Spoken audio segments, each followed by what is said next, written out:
So you said you loved learning. Where'd that come from? Because everything we've talked about today, there's a couple characteristics that I consistently hear from successful people. Like you talked about your friend. She's a successful physician in some sort. Don't know if she's in a specialty or not, but she's successful. Doesn't mean she's an entrepreneur, but she's successful. There's these things about curiosity, about a desire to learn and grow. There's these things that are just these shared. It's a silver lining in success of everyone. Where'd that come from? I think so too, by the way. I think curiosity is like the critical success factor. Yeah. I think for me, it comes just from, family upbringing, the way that I was raised. And both of my parents are very, very curious people.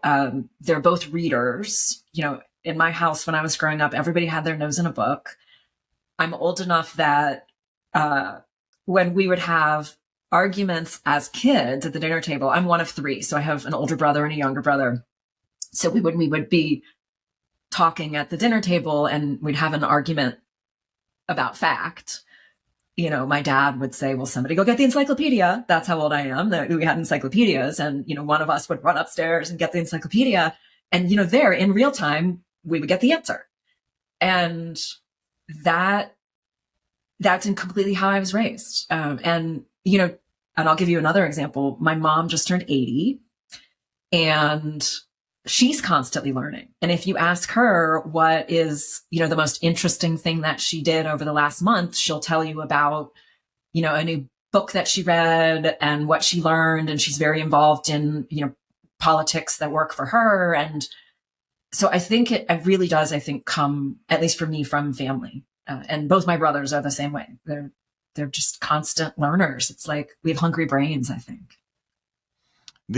So you've been, what I found too, which is funny, you're competitive. There's no doubt. I am super competitive. Even though sometimes I don't want to be, I can't help myself. I know. I think your natural instinct is you maybe would prefer like, hey, that's not important. I shouldn't be that way. You naturally are. But what's funny is, as I hear about that moment of sitting around a dinner table and you and your brothers having the debate and your dad saying, get the encyclopedia, that's a competitiveness too. That's being designed to learn and to be right and to grow your brain. Because when you were little kids, you didn't like to be wrong. That's no different than we didn't like to be wrong. You wanted to win.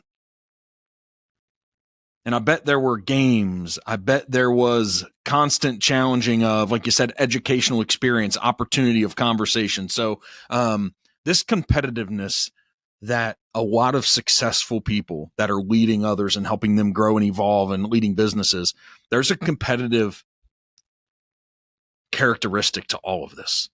And it can be good. It's not bad. It can be a very good thing. Because competitive, I think it makes us want to be better. It makes us want to do it well. It doesn't have to be better than the other person or the other business. Let me be better than I was yesterday. Let me make sure that my mind's a little bit more evolved tomorrow based on the things I've learned today. And that's probably that desire to learn, the curiosity. So, and I think it's way more simple. What I found is it's way more simple than people think it is.